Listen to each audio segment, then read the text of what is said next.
Welcome back to the Editor Pass podcast. I'm your host, Bryan Delimata, and for those of you guys that don't know me, I make educational content for millions of editors online. And today I'm joined with Drew Cronin, an insanely talented editor and director that's found a lot of success early on in his career, and he shares his stories from his early struggles to working with YoungLa and everything in between. The podcast is slightly out of focus, but don't let it distract you from how much value is inside. I'd highly recommend you just watch it regardless. Drew's an insanely talented dude, has a really good mindset, and shares a lot of gems for editors like yourself. Also, a quick tangent. After episode 4 or 5, the quality of the podcast is going to go up like crazy. I've ordered mics, lights, everything, and the first 4 or 5 episodes are pre-recorded. So after that, you're going to see a huge shift in quality. So bear with us for the next few episodes. There's still so much value. I'd still recommend you watch it all the way through. But after that, it's only getting better. Let's get into the podcast. Dude, appreciate you coming on here. Back-to-back YoungLa editor and directors. Super cool. How did you get started? Like, what was like the first, I want to create some kind of visual something? I don't try to get like too deep too quick. Basically, whenever I was like 14, so I grew up in like Mississippi. There's really not shit there. It's like a really small town. I mean, it's like 20,000, 15,000 people or something like that. Not crazy big. And with that, you know, you kind of lose sight of like opportunity. It's kind of like what am I gonna do here? I didn't want to like my whole family goes back to the start of that town, so I could have taken on my dad's business, taken on this, taken on that. But that's what I was kind of like planning on doing. I was going to private school, and it's like one of the hardest ones in the nation, and so I was like really studying hard, planning on going to college, stuff like that. Whenever I was like 14, my best friend, he took his life, and with that, I like got really down and depressed, really confused. You know, it's kind of like you're a kid, so everyone else is, what's the football game this weekend? Like, who wants to go watch this, blah, blah, and then I'm like, what is the purpose of life? Yeah, dude. Very like confusing stage, and trying to figure out things that, you know, you never would have normally had come to mind. With that, I was very non-vocal. I was like the smart nerd type of kid.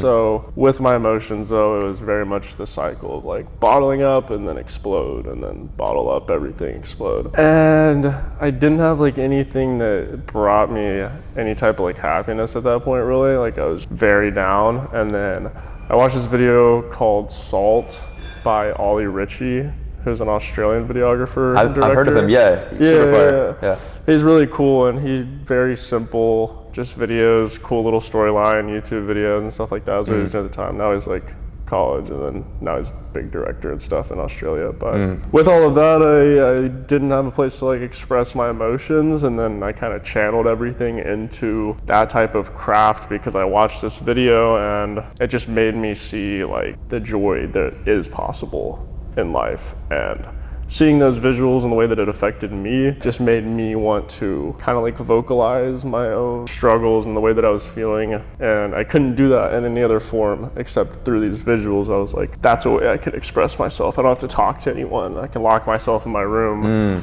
but I can also still communicate how I feel. And so it was a cool way for me to not only like impact other people, and I started like posting them on, like, I had a super small following just in Mississippi, and no one knew who I was. It was almost just a communicative way to express myself, like just to my parents even though, and like, this is how I feel, because I don't want to talk to them about how I felt or anything. But so what were those first videos you were making? What were they of? Yeah, so I would take like, well, to give you a basis, I literally like locked myself in my room for like 2 months after my like best friend took his life. I was like, I'm not going to school, blah, blah. And so, and then like a month leave for everybody because of it and stuff. And I mean, Southern stuff, it's like, that's very just, whoa. It was like a smaller school? Yeah, private school, like 60 kids in my grade. Oh, okay. Yeah, I would make these videos where I would go on, you know, like Giphy. Yeah, I would go on like Giphy, I would go YouTube, like music videos or short films, and I would download them through like the YouTube MP4 shit, and then I would cut up those clips and just kind of like make them have the same type of feeling to it, you know, the same type of look, the same type of just expression of emotions. And so I would combine those, and it was very based off of the music because I wanted to be a DJ. Like I kind of like had that a little bit before all this happened. So I was very in tune with like beats and like BPM and the way that songs make you feel, you know. Everything that I still do is very based off of the music. And so that's like the baseline for everything, I think, with videos. Yeah, and like audio the score, is such a huge... the audio, yeah. And so I took all of that And that's just how I express myself, to put it in simple terms. Like that's how I feel like I can relate to that. My dad passed away pretty early on, and I would lock myself in my room and honestly play video games a lot. But then I started being like, I didn't feel creative. It was kind of just distracting. So I started editing like video game content and stuff. So I can kind of relate on like the, kind of locking yourself up and having some kind of outlet to be able to actually create and stuff. Definitely. You were 14. You were kind of like locked up, a little like emotional, like not really sharing much with anyone besides through your videos. When was like the first time where you saw the possibility of like, this could potentially be a career path for me? I feel like some of it was through concert stuff. That was my first introduction to making money off of it. Okay. Like seeing it, not doing it, but seeing it was through this guy, Tak Kamihagi. He would make a lot of those like sneak into the music festival, shoot the artist. Yeah. And then I saw his progression and I actually had a conversation with him, and I had a conversation with, do you know Weethan? That sounds the so familiar. electronic artist. Okay. Yeah, so I think I'm familiar. he was on SoundCloud at the time, and I actually added him on Snapchat, and I like told him, because he had linked with Tak Kamihami.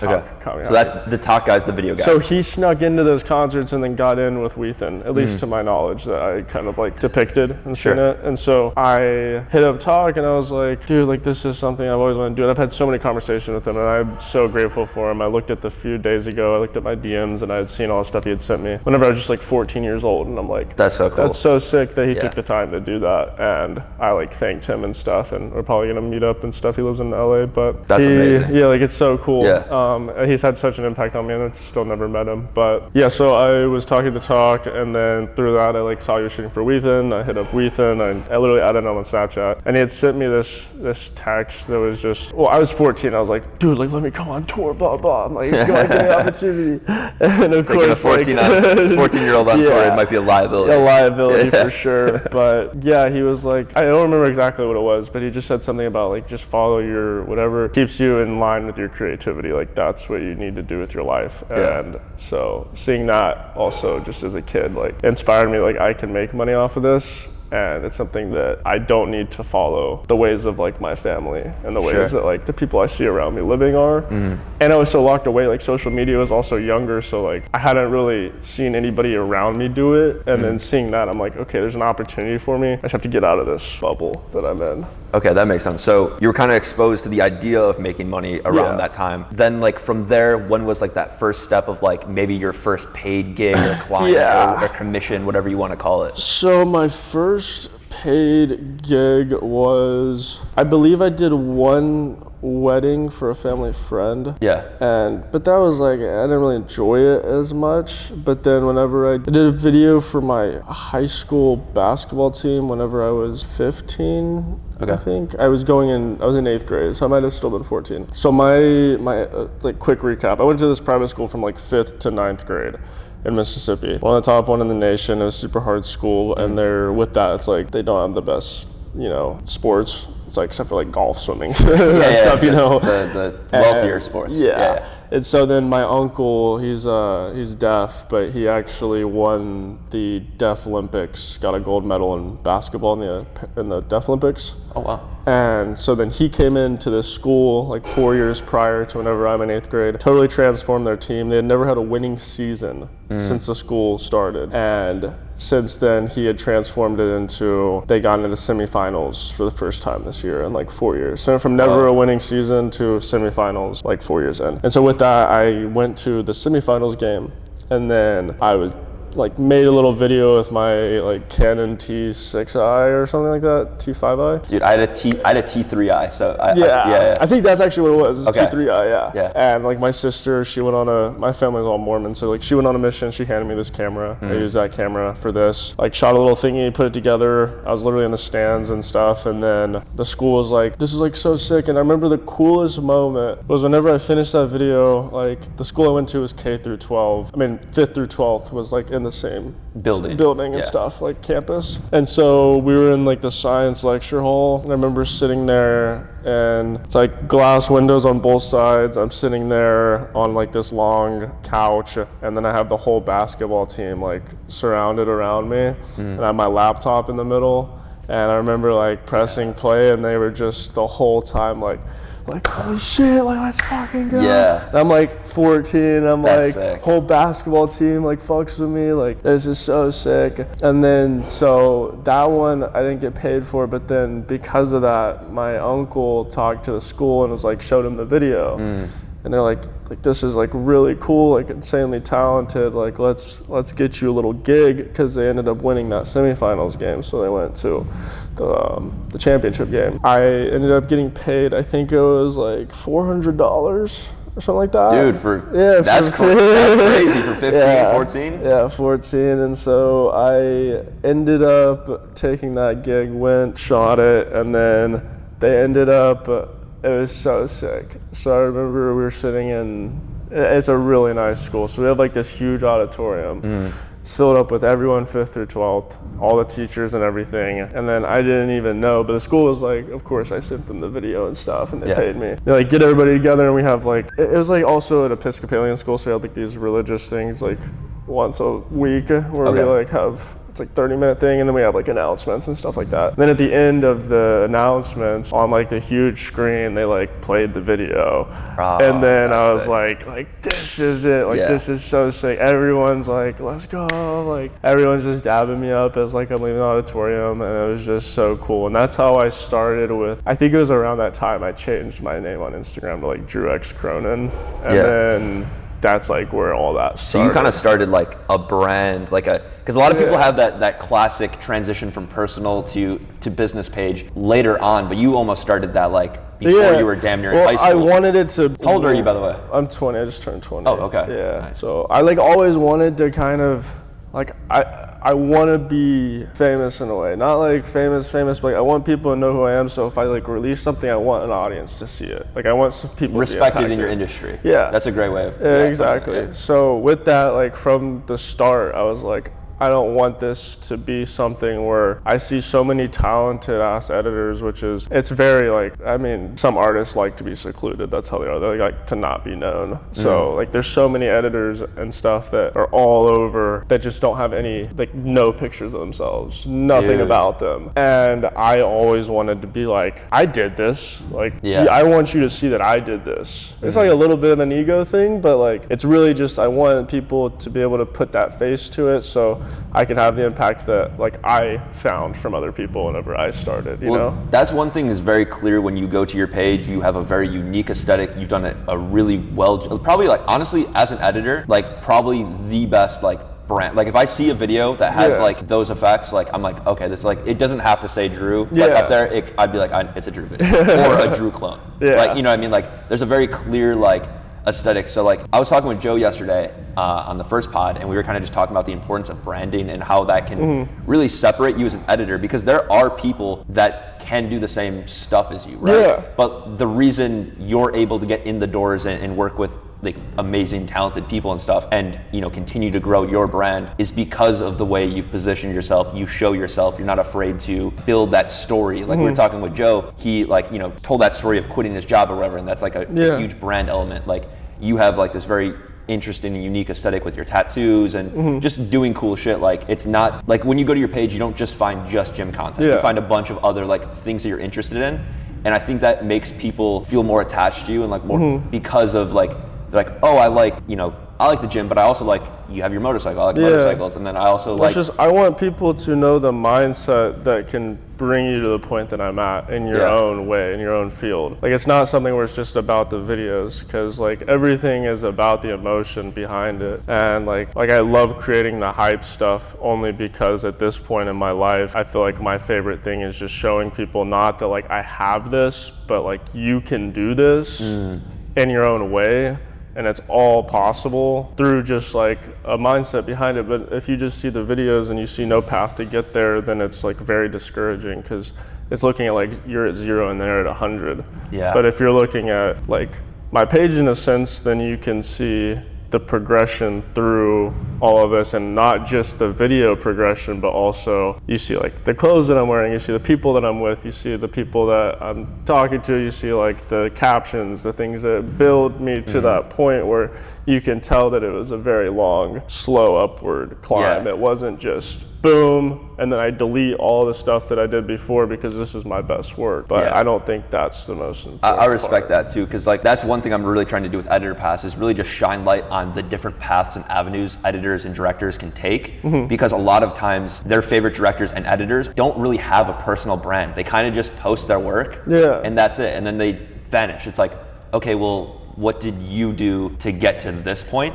And a lot of times it's not clear. Like, I think one of the best examples is like for actually having a path and being able to follow something is Cole Bennett. I'm in the music videos seeing like, obviously he has built an insane personal brand that has allowed him to not only get indoors with the best music like artists, but he's also been able to, you know, create a lemonade, a festival, as a distribution company. He has all these different avenues, and it's not because he was really good at making music videos, which he is.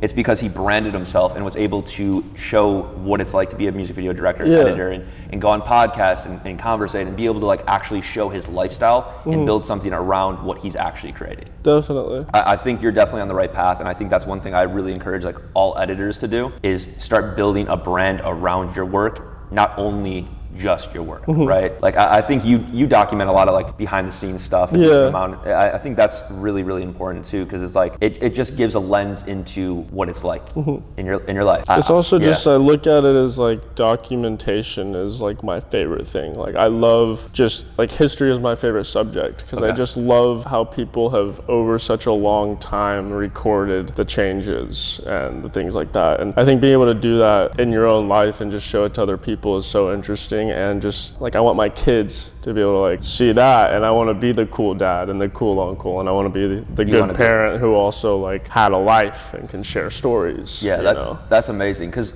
I think you and I have very similar paths, but there's an interesting thing I picked up on is you were able to go and film for your high school basketball team and be able to be public and proud of your work, whereas when I was like starting out, for some reason like all my edits and stuff I really kept to myself. I was almost like a little embarrassed of my work just because it was different.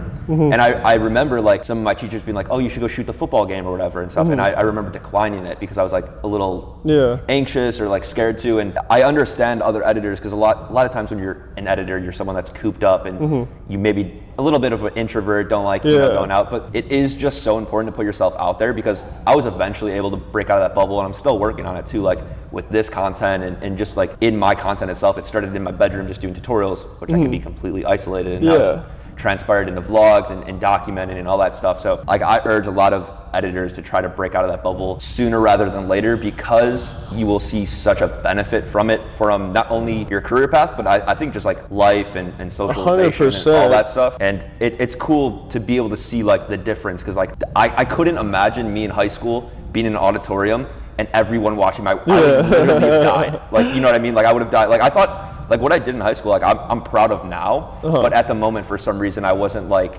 sharing. I think the like biggest thing for me is my problem wasn't really with sharing that kind of work, but it was like with the more emotional stuff about how I felt and stuff. Like that type of art is sometimes very interpretative. Like it depends on you seeing it and you taking what you want out of it. And so for me, I'm like, will people interpret this the way that I want them to is a big thing. And so I would like share these videos, and that's what would make me more anxious about the way that I'm feeling. But over time, the biggest thing I learned was literally just looking at the comment section. If there's 5 people that are like, yo, like I had the same experience with this made me feel this type of way, or just with like with my buddy taking his life and stuff, like a lot of those videos were kind of representative about my feelings. So in my captions I would write a long ass caption saying like, this is what I'm feeling, this is what it's like, this is this, and just changing it to showing like just thinking everything out of love makes it where there's no anxiety about it, because if you can help one person and you're not going to offend anybody, then why would you worry? And that's why I had to tell myself that, though. I'm not saying like, why would you worry? I'm saying like, that's what I had to tell myself. Like, why are you worrying? Why are you worrying? Like, I remember like, for some reason there was just that limit. After I got out of high school, went to college, came back and dropped out, then I was like, okay, this is what I'm doing. This is what I want to do. There's no one that's going to stop me and make me feel embarrassed. But up until then, yeah, it was really hard. And I feel that because one of my favorite videos I've ever made is just me sitting in my car. It's called Dear YouTube, You Saved My Life, or something like that. It's super low view on my channel. It's just, I posted it on my tutorial channel, so I totally get it.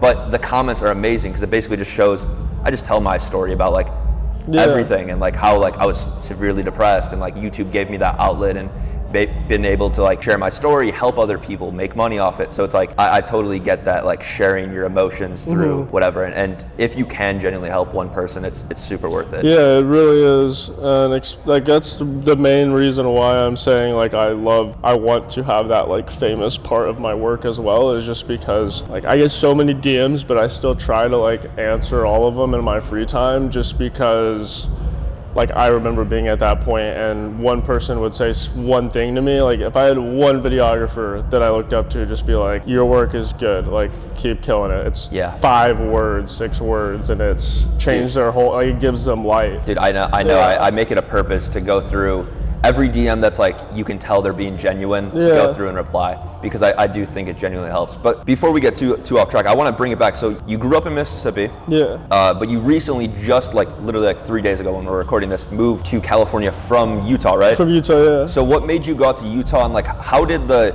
your journey align and find YoungLa? Like how did that come to be? Because I want to be able to take the podcast with Joe and take the podcast with you, and kind of like, you guys are in this similar job, similar place, but I want to see the difference in paths, because I think it's really important to give editors and directors the ability to be like, okay, it's not a one size fit all. I don't have to go and copy Drew or copy Joe exactly. I can do my own thing, but also take inspiration from them. Yeah, one thing I'll say really quick to butt in those, with the inspiration versus copying, I urge everyone to read Steal Like an Artist. Very quick read, but it's so important to, because I do have a lot of people who try to do exactly what I do, and it's not that it annoys me in the fact that like it just makes me mad that people are copying me. It's more of, you will never reach your potential if you're trying to be someone else. You'll always be one step behind me. You know, take inspiration and implement small things, but don't try to be someone, or like you will never truly be happy. Like that's just one thing I want to say about in the that. music video space, there was a lot of, after Lyrical Lemonade, there was a lot of Lyrical Lemonade. I had a thing called Wonderworld, and it was not because I was trying to be Cole Bennett, but like I took a lot of inspiration. I realized that I'm never gonna pass Cole Bennett trying to be Cole Bennett, right? Like, and it's not that I want to pass him, but like I want to develop my own thing. So like early on, I figured that out, and I was like, okay, I'm gonna do my own thing and take my own path. And people would always be like, yo, you're the next Cole Bennett. I'd always be like, yo, respectfully, the GOAT, obviously crushing it. I love everything he does, but I'm trying to do like a little different. Like I really appreciate that you're like comparing me to him, because it's an honor, but also at the same time, I want to do my own thing. So I think that's really important. It is very, very important. I guess the one thing that I want people to know from this podcast is super important, because I've had many talks in my DMs lately of like people who are like, I'm next video is going to be exactly like yours. And I'm like, take inspiration, but like that's not the goal. Shouldn't be the goal in mind. But, and then one other thing really quick before I get back to that is with like Cole Bennett, like you're saying too, and you're talking about the importance of being an extroverted person in certain situations, is I will say that the number one thing about this industry is just networking. You can be, I've seen so many people who have much less of a quality in work than me, who just know the right people, and like they can get into anything. Sometimes I watch, like, because I'm in the music video space, so sometimes I watch the music videos and it's like a top tier artist, I'm like, wow, that video was respectfully not good. And it's like, it's crazy that like, for a while I was mad. I was like, why would they, like, why not me? And it's like, dude, come on, like, because you're chilling in your parents' house, in your bedroom, editing, they don't know you. Like, if you were talking to them and showing your work, I'm sure you would have that opportunity. But you do have to get out and actually socialize to do that. Have to, and like you need to like read books about how to talk to people. Like if you can't do it, just learn it. Like if you can't do it publicly, learn it and then try it. Coffee shop, strangers, just get out of your comfort zone. Basically, I didn't really know exactly why I moved out to Utah until about like a year ago, exactly, almost like February right now. Yeah, like almost exactly a year ago, because right whenever I moved into my own place for the first time. So I moved because my mom was like, dad's work, stuff like that. So I like moved out on my own whenever I was 18, graduated high school early, moved out, lived with some roommates for a while, and then like this is whenever I finally got like my own place. It was like the top floor of, like 9th floor of this high rise in Utah, like one of the nice apartments in Utah and Salt Lake, and I was like so hyped, and it was just, I had written down that goal whenever I'd moved out a year previous to that, and I was like, in 1 year I would have a place looking over downtown Salt Lake City, like editing. So what gave you that opportunity to be able to do that? What were your sources of income to be able to afford? Like, did you just save up, or? So I'm just a hustler, and I don't think that in between your time of being 18 to like 25, you should ever worry about more than like having more than like $20,000 in your savings. Sure. Like you shouldn't really worry about not having. So you kind of just signed the lease with. I'm not saying I only had $20,000, sure. But I'm saying like with that I had invested in myself so much that year, and this was just, I had finally had my monthly income being a stable factor of where the rent that I was paying was like less than 30% of my income. Okay. So then I was like, okay, I can move to this. So where were those sources of income coming from? Yeah, like commissions, digital products? That's what I was saying, like all over. So like I'd been doing TikTok since I was like 15, and I kind of moved away from that. Okay. Just, that's a whole nother story. But sure. With that, I was doing like any way I could get money doing what I want to do, I'd do it. So I was going from TikTok commissions for like sounds to brand deals, and then on the side I'm doing videos for anybody, and then I also was doing videos for Max now at this time, so Max Taylor. How did that connection come about? I'll finish up the income really quick and then I'll go back to that. Sure. But with the income, it was basically that, and then I was also started working with YoungLa, so I was having that as part of my income too. And then like locking in salaries with those people and having like stable form of income with it. That was my income. Sure. And then like literally though, if my dad's like, hey, we need some help on construction, $50 an hour, like if I don't have shit that I'm doing that day, like I'll just go do that. Yeah. Like I'm doing whatever to just make more money. Sure. Because I just can invest it in myself. And so with Max, so I just moved out to my own, like to my place with a homie right after I graduated early. Is this in Mississippi or Utah? Utah. Okay. Oh yeah, the reason I moved to Utah really quick though. Yeah. The reason I moved to Utah though is right after I had moved into my own place that we were just talking about, I talked to my mom, and I'd like always wondered, I was like, why did we like really move to Utah? And then she had told me how she basically was like, hopefully my mom didn't hate me for this, but she had told me like she had gone to like almost like marriage counseling and stuff because she was so desperate to get me out of there because she saw my potential. And my dad like is very stuck to that place just because of all my family's there and stuff on his side, all of his business is there. But they were like fighting about that, but she was like, we gotta get him out here. That's like, really cool. To somewhere new. Yeah, and she had never told me that, but she was like, you were just special. I knew that you were different. I know that you have opportunities that are different than the rest of your siblings, and like, we needed to get you out there. So she basically like forced my dad to have us move out there. That's super cool. And it's just way more opportunity, and so I just kind of ran with that, but that's the real reason why I moved to Utah. Yeah, going back to Max, so I just moved out, graduated early, got a place with a homie, and I was going to this Vasa gym in Harriman, Utah. I was doing like 75 hard at the time, so I was going to the gym like twice a day. And I was talking to a homie there, and I like looked over and I just saw like a crowd of people just watching this dude work out, and I was like, what the fuck? Yeah. And I was like, who's that dude? And then this is one of those opportunities, like I'm very introverted at the time in this scenario, but then I'm like, okay, I have to hustle or I'm not gonna make it. Like I gotta put myself out there. So I like looked him up, and I found out that we were actually like mutuals on TikTok, but like it's one of those mutuals where you never talk, but you just kind of see each other, hit the follow button, whatever.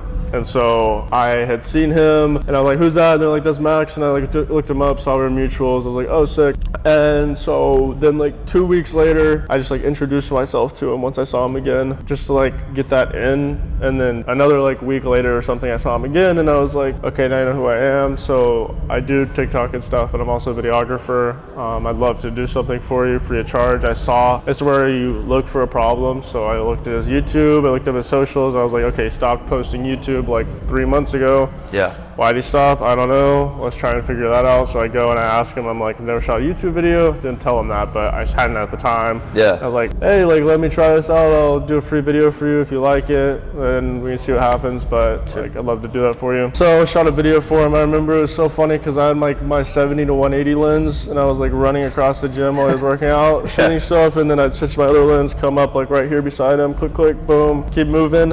And he told me later, he was like, yeah, I thought you were gonna pop out like the most trash ass edit or something. And then I ended up like chopping it up, sent it to him the next day. Very important whenever you're starting out with somebody, like turnaround time is everything. Bro, yes. Yeah, everything. It's almost more important than the actual quality. No, like, obviously don't have a trash edit, yeah. but like if you wait like 5 days and then just do a mid edit, they're gonna be like, yeah. But like, if you do like a mid edit in 12 hours, they're like, oh shit, like there's potential exactly here. Yeah. And so that's what happened. I did that, popped it out to him. He was like, holy shit, it's crazy. And then slowly it was kind of like, are we friends? Is this just business? And then got closer and closer. We started traveling, having those like deeper talks, you know, when you're in the hotel, blah blah. And then just like got closer and closer. Whenever I moved out to my own place, we actually moved in next door to each other. Oh, cool. And then just best friends since, and now we're taking different paths, but we're still doing vlog. But so was Max was part of YoungLa when you met him, and that's how you got introduced to YoungLa? So it was kind of a funny story. I came out to LA for the first time, and I was like just trying to build more of like a salary base, because I had gotten Max in as a retainer client, and then I was like, I need one other source, and then I'm like, good on rent, food, I can buy some clothes, like I'm chilling off of just that. Yeah. Then I can like work on other shit. And so I was like, what can I lock in? So came out here to LA. We had dinner with the owner of YoungLa, with Gary, and he was just very polite, had me come over to his place, and I was like a little bit drunk, and I was like extrovert mode turned on, and I was like, dude, like this is like, I love this clothing, I love this brand. We had a shoot the next day with Gavin for just photo for him. Yeah. I was like, hey, if you'd like it, I could totally pop out a little edit, get it to you in the next few days, boom. I got you something to work with, show it on the page if you want to. And so he was like, yeah, I'll give you a shot. Then the next day, went, shot it, same night, finished it, sent it over to him, got it done in like less than 24 hours. He's like, whoa, this is crazy, I haven't seen this style before, super sick, let's keep running with it. And that's kind of how I got in, and then over time just built a relationship, and yeah, no, I'm at the YoungLa gym right now, and anything I need is taken care of. It's great people. It's an awesome place, and excited to see where it goes. But yeah, that's amazing. I think one thing to really highlight here is the fact that you were saying you were introverted when you saw Max in the gym initially, and you could have easily not have ever approached or done anything. I wouldn't. But you took that opportunity, and that one thing he did literally led to a domino effect of things to change the course of your life. So it is so important it might be uncomfortable to go out and reach that first person, reach out to him, be like, hey, I can do an edit for you or whatever, but it might be a little bit more uncomfortable not getting your full potential. Yeah, 100%. And another thing going along with that too is this was like a recent kind of struggle that I had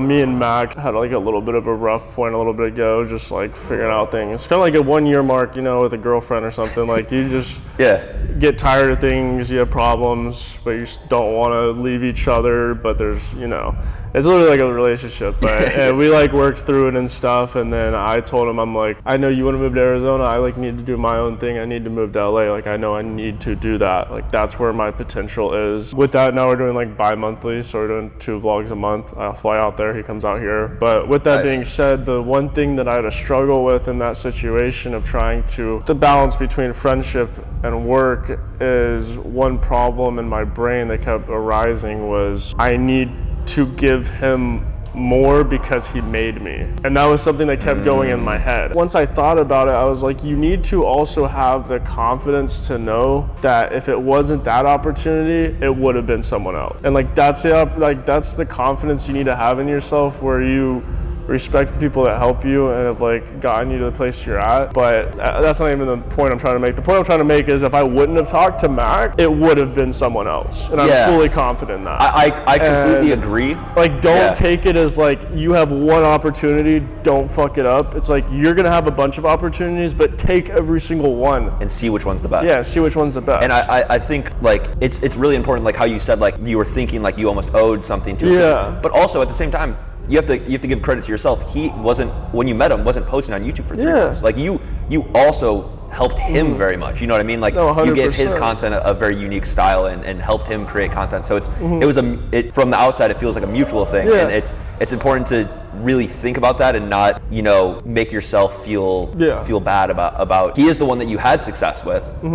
But I think it was a shared thing. Yeah, it was a very shared thing, and like that's how that was just my fault for looking at it that way. But I'm saying that's one thing I could share is like you need to understand, like, you are your work and you aren't just working for somebody. Like, you're doing it, you're showing people, like, you have your own importance in that type of work, but just take every opportunity you can. That's the main point of what I was really trying to say. So one thing with Editor Pass, and one thing I really want to touch on, is just the different streams of income you can get. And like you're talking about the client, you're talking about this. I'm really curious about, when did you start making like digital products, and how has that helped either supplement, or how has that helped you as a creator being able to sustain your lifestyle? Yeah, like Asset Packs was it was something that I looked at it, I'm like, okay, I'm hustling now. I don't want to hustle forever. If I want to take a week break, I want to be able to take a week break and not stress. I need like some passive income. Once again, looking out, like where can I get inspiration? I'm like, oh, this person has this type of pack, like I can do something similar to that. Boom, release it. And then going on from that, I also have like the clothing brand that I'm doing now too. Amazing. And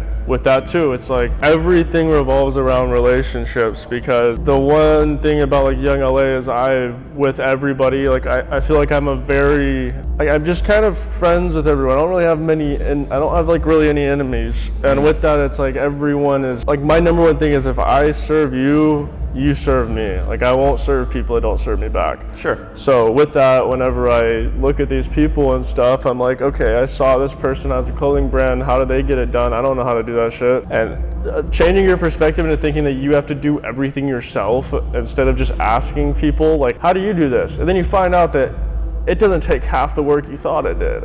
It just takes the creativity, and then you're just getting other people to do things and also for you. The knowledge, like when you have connections, you almost have that cheat code, because you get to skip a lot of the steps of like, oh wait, what software do I use for this, or where do I source, or whatever the field is. Like, you kind of have like cheat codes, because you can just go to like the person that's good at clothing, YoungLa. Be like, hey, how do I source this? What is the best way to blah blah blah? Cool. Like, you just skipped like 3 weeks of like research probably. Exactly. And then like another thing is, with that passive income from the assets, I also have, every time they buy something, like they get put into an email list, So then from there, I'm selling my clothing. I'm like, okay, I can use the email list that everyone that's bought my assets, they'll probably buy my clothing. Then boom, send the email blast, and then get them to help with the clothing, help me be able to make better clothing and work harder at it. Once I get some income from it, make better clothing, consumers happy, I'm happy. That's amazing. What percentage do you think would of your income comes from digital products right now? Let me see, a little bit of math. I would say that's 25%. Maybe? So a pretty substantial amount. 25%, like that. That's amazing. Congrats on that. Thank you. I think that's one thing that is kind of stigmatized with editors, is they're scared to give away the sauce or whatever. Like, give away as you just saw, like 25% is a pretty significant like gatekeeping that. Like, editors are gonna find out how to do it regardless. Exactly. So you might as well help someone, save them time, give them the information and all that stuff, and also be able to have a little bit of passive income and help you as a creator grow. So I think that's amazing. And real quick interruption to the pod, I want to take a second and let you guys know about my new private community called Editor Pass. It has a course called Edit Once, Get Paid Forever. It teaches you the step-by-step process that I've used and all the other successful editors have used inside of the community to make passive income from their edits. There's also weekly live calls where you can talk to me personally, and a whole bunch more value. I'll have it linked down in the description, and I look forward to seeing you inside. Pushes you too. Because like if you see other people like trying to do what you're doing, then it always keeps me like working harder at what I'm doing. Because I like, as I said earlier, is like I'm happy if everyone's one step behind me, then I know that where they're getting it from. You know, like I'm not stressing about it. So, but I want them to take other things and get better than me in different ways. And you're able. The reason you're able to sell the clothing and sell the digital products is because of the brand you've created. If you're just a faceless editor, you might sell a few packs or a few hoodies, but it's not gonna be substantial until you actually have a brand and people are like, Drew, oh, I know what Drew does. He's like they label you as something that they associate with, and they're like, oh, he has fire videos and he's part of YoungLa. It's like, oh yeah, I do want to kind of edit like him or see how he does that, and then they're able to do it versus like just some random faceless person. It's not really much the case. Once again, like it's down to the relationships. And so one last thing I like to ask everyone kind of is just like, what is one action step that an editor or director sitting behind the camera or like watching this video right now could take a similar path to you, like to end up in a similar area? Not exactly, but like what is that one action step that they can take today to get closer to being able to become an editor or director full time? I know exactly what it is. Okay. And it's what I tell everybody that I come in contact with that asks me like what I am about, like what makes me who I am, what makes my mindset the way that it is, because I was a very negative person for a long time. And the one thing that has not just kept me happy, which is temporary, but it's kept me joyful, where no matter what, I'm never really beat down. Like I don't get mad. I'm very stoic with my attitude, is just because of my intentions. And I write like down my intentions every day. And there are like 3 different parts of my morning, like mantra. I have like an affirmation statement. I have my intentions and then a little prayer and gratitude and stuff, which I do like every day. And it's very important that no matter what stage you're at, you keep some form of like repetition. I've found it doesn't have to be a wake up, cold plunge, and then do this. It's like your days will always change, and I learned that the hard way. Is like 75 hard lifestyle is not real. Like it's 75 days for a reason. It's not for life. It teaches you discipline, which gave me the idea of making these intentions, but I can never sustain that. And so like with that, my intentions, I write down every day, it was I will. And then I thought about it, I'm like, why am I saying I will? It's like I now am these statements. At first I was wanting to be this way, now I am. And the way that you say things to yourself is very important, because if you're talking about the future tense, the past tense, it's not important. Like right now is the only thing that's gonna affect your day and the rest of your life. So it's, I am serving those who serve me. I am finding freedom through discipline, and I am doing all things with gratitude in mind. So with these 3 statements, it's not just that I'm just saying these things or typing them on my phone. It's no matter where I am, because I travel all the time, I'll grab out my phone if I have to and like look at myself while I say it. It's like, I am this, I am that, I am that. And with these 3 statements, I wouldn't say copy them, because these are the things that I feel like I need to focus on. It's different for everyone. But for me, I'm like, okay, I am having a problem. This is like probably about 8 months ago. I'm like, okay, I am having a problem with helping people who don't help me. And that's wasting my fucking time. It's like, it's not helping me at all. And you need to be selfish about that. And so with that, it's like throughout my day, I put these intentions into my life. So right now, okay, like this opportunity right now, like I just got here, I just moved in, I have my girlfriend visiting right now, I have very limited time, but I appreciate the conversation I had with you yesterday, and I know that you are somebody who could be valuable to me in the future as well. So I'm like, why not be able to share my message and also help you out with something you're trying to do. I appreciate you taking the time too. So I'm like, I'm serving someone who serves me. And then while I'm doing this podcast, I'm thinking I want to be able to show my gratitude for the things that I've done. So the subjects I want to talk about, I want to make sure that I provide gratitude through those things. So instead of just saying, this is what I did, it's like, I'm grateful for Max. I'm grateful for the people that I've talked about. I'm showing that gratitude. And then I'm also finding freedom through discipline. So even though I'm doing this right now and I had to cut this time out of my schedule because I work, like I sleep 4 hours, 5 hours a night. That's just how I am. And like, I have a very compact schedule. So I'm like, okay, no matter what, even if I take this hour or whatever out of my day, I'm still going to go home. I'm just not going to have as much time I'm not going to watch a movie with my girlfriend tonight. I'm going to work, and that's okay.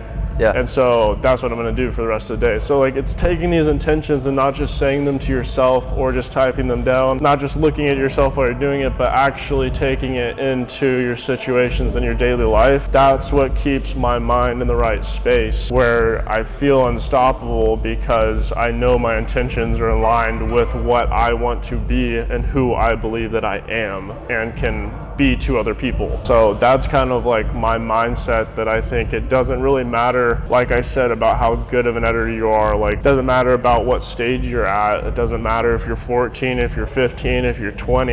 If you can get your mindset right, then you will actually have a joyful life. Because I was a really fucking good editor for like 4 years after my best friend killed himself, but my mind wasn't in the right place. I was never truly joyful. It wasn't like I never showed people the impact that I wanted to have on them. A lot of things were very selfish out of myself, and my ego is very high. And now it's just, I'm like, that's not who I want to be. This is who I want to be. So I want my intentions to align with that version of myself that I want to become and show other people and show myself. And so that's my tangent about what I think people should focus on. So kind of like synopsis, take 3 things that you value and serve you and turn them into like an intention statement and reaffirm that with yourself in the morning, kind of. Yeah, and it's kind of like what people should remind yourself through the day about it too. Yeah. And it also goes back to the copying thing and the inspiration thing. Is like, look at somebody that you want to be like, and then like take 3 things that you think could align yourself to be like that person, but not them. You're not gonna say, wake up, okay, I need to wear this outfit that this person wears. I need to think like this person. I need to talk like this person. I need to add the little jokes they say into my conversations. Think, okay, this person is someone who's well respected, so I am somebody who is respected. I respect myself. Like, that's an intention. Like, I am respecting myself. More so values than actual like exact things. Exactly. Amazing. Well, I appreciate you coming on here. Where can people find you, and also where can people support you? Yeah, so my Instagram, YouTube, TikTok, they're all Drew X Cronin, DREWXCRONIN. And my Instagram is more my portfolio work. My TikTok is more just funny random shit. YouTube is my BTS kind of vlog. And in all of those social media platforms, I have a link which has my video assets. And I don't have my merch up right now because it's gonna be a collective. It's the drop that comes, so there's a password and stuff. So it'll be up at the end of this month at some time, but it's DXC Collective on Instagram, and there's a website in that social media as well. But yeah, it'll be about 4 drops a year is what I'm planning on, and they're pretty fucking sweet. So video assets are in that link in all those socials. So well, Drew, I appreciate you coming on. Thank you for spending the time and sharing this conversation with everyone. Definitely appreciate you. Of course. Thank you. That's a wrap. Yes, sir.